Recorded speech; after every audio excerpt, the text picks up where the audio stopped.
दोस्तों, आज की कहानी है बेटी ससुराल की जिम्मेदारियों से घबराती क्यों हो। दोस्तों, कहानी शुरू करने से पहले अगर हमारे चैनल को सब्सक्राइब नहीं किया हो तो कर लीजिए ताकि आपके पास पहुंचे हर नया वीडियो।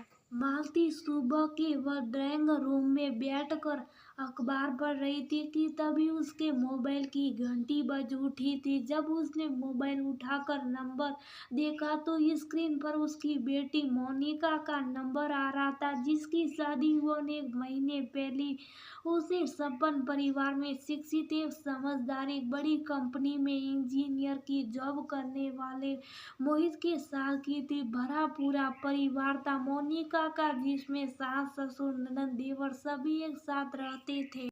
जब उन्होंने कॉल रिसीव करके मोनिका का हाल चाल पूछा तो मोनिका बोली, वैसे तो ससुराल में मन लग रहा है, परंतु मैं यहाँ पर सबकी फरमाइश पूरी करते करते परेशान हो गई। यहाँ पर सबकी पसंद अलग अलग है। ससुर कहते मेरे लिए पालक पनीर की सब्जी और पूरी बनाओ, सास कहती है मुझे ये हजम नहीं होती इसलिए मेरे लिए मूंग की दाल और तोरी बनाओ।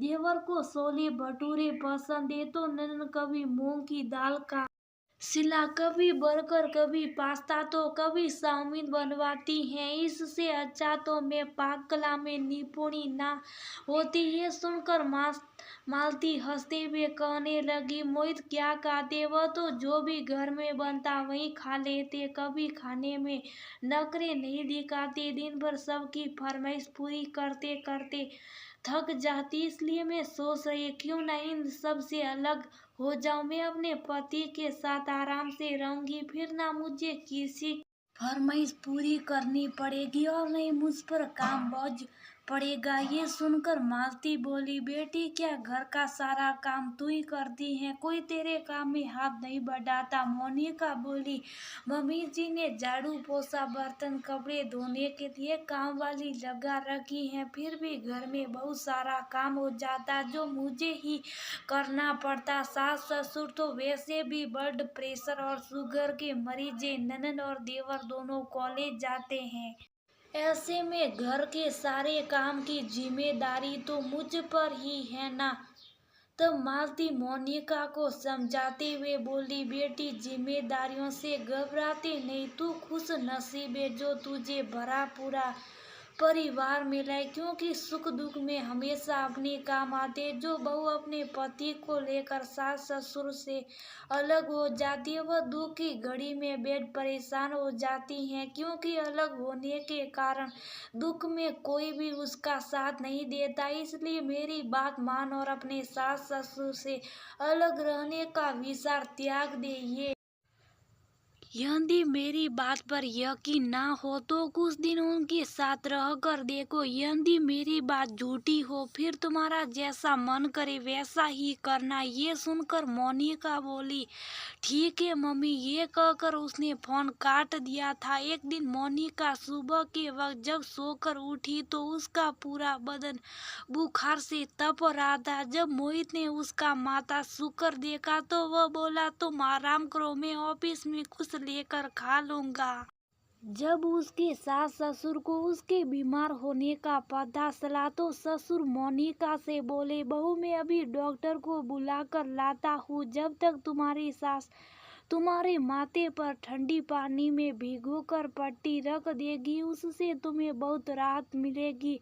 तभी उसकी सास एक बर्तन में ठंडा पानी और पट्टी ले आई थी, फिर अपने हाथों से बड़े प्यार से उसके माथे पर पट्टी रखने लगी। जब ननद और देवर को पता चला कि उसकी भाभी को बुखार है तब उसका देवर बोला, भाभी बुखार के कारण आपका जी बेहद कड़वा होगा, मैं आपके लिए ताजे फलों का जूस लेकर आता। वह कुछ कह पाती इससे पहले वह उसके लिए जूस लेने चला गया। तभी उसकी ननद उसके पास आकर बोली, भाभी आज कॉलेज से छुट्टी लेकर खाना मैं बना दूंगी, आप परेशान मत होना, मैं आपके लिए आलू की और फलों की चाट बना कर लाती हूँ, उससे आपका जी ठीक हो जाएगा। मोनिका बोली, अभी बुखार के कारण मेरा जी ठीक नहीं है, अभी मेरा कुछ खाने को मन नहीं है।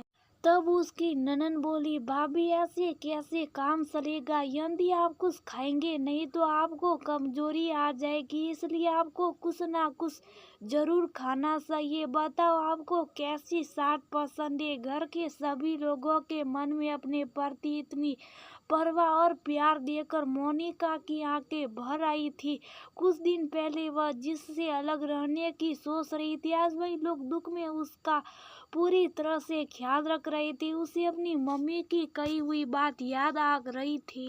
इतना प्यार पाकर वह निहाल हो उठी और अपनी ननद से बोली, दीदी आप जो भी प्यार से बनाओगे मैं वही खा लूंगी। तभी उसके ससुर डॉक्टर को बुला लाए थे। डॉक्टर ने जब उसका चेकअप किया तब उसके ससुर डॉक्टर से बोले, ऐसा इलाज करना जो हमारी बहू जल्द से जल्द ठीक हो जाए। ये हमारे घर की रौनक है, यदि ये बीमार रही तो फिर हमारा मन कैसे लगेगा?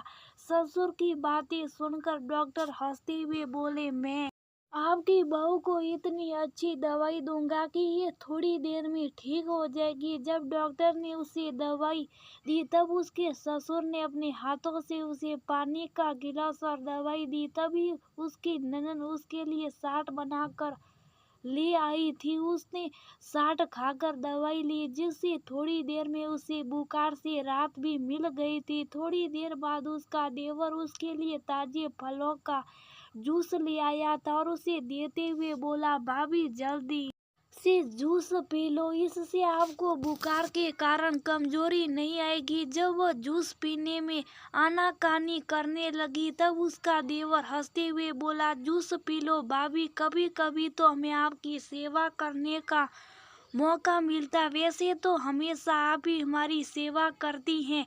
देवर की प्यार भरी बातें सुनकर मोनिका ने जूस पी लिया था और आज उसे परिवार के सुख का पता भी चल गया था। अब उसने अपने परिवार से अलग होने का विचार त्याग दिया था। उसकी मम्मी को भी उसकी सास के द्वारा उसकी बीमारी के बारे में पता चल गया था। उन्होंने फोन करके मोनिका का हाल चाल पूछा। तब मोनिका खुशी से बोली, मम्मी जी अब मैं ठीक हूँ। आज सास ससुर ननद और देवर ने मेरा बहुत अच्छे से ख्याल रखा। अच्छा हुआ जो मैंने उस वक्त आपकी बात मान ली, नहीं तो आज मैं दुख में अकेली पड़ जाती। आज मुझे परिवार के सुख का महत्व पता चल गया। अब मैं कभी भी अपने परिवार से अलग नहीं होऊंगी, सदैव अपने परिवार के सब मिलजुल कर रहूंगी। मोनिका की बातें सुनकर उसकी मम्मी के चेहरे पर मुस्कुराहट आ गई थी। वह उसे समझाते हुए बोली, बेटी जिम्मेदारी तो इंसान को हर जगह उठानी पड़ती है। खाना बनाना कोई बड़ी बात नहीं, खाना तो तुझे अपने पति और अपने लिए भी बनाना पड़ता, परंतु इंसान काम भी उसी से करवाता जिस पर उसे पूरा विश्वास होता है। तेरे ससुराल वाले तुझ पर पूरा भरोसा करते, इसलिए कभी उसके विश्वास को तोड़ना मत। यदि उस वक्त तू अपने परिवार से अलग हो जाती तो आज तुझे दुख में भी सारा काम अकेली करना पड़ता और तेरे पति के अलावा कोई तेरे दुख के बारे में सोचता भी नहीं। परिवार के साथ रहने से तुझे कितना प्यार और सहारा मिला। अब खुशी खुशी अपने परिवार के साथ रहना। तब मोनिका हंस कर बोली, ठीक है मम्मी, मैं आपकी बात का हमेशा ध्यान रखूंगी। अपने सास ससुर के विश्वास पर हमेशा खरी उतरने की कोशिश करूंगी। ये कहकर उसने फोन रख दिया था।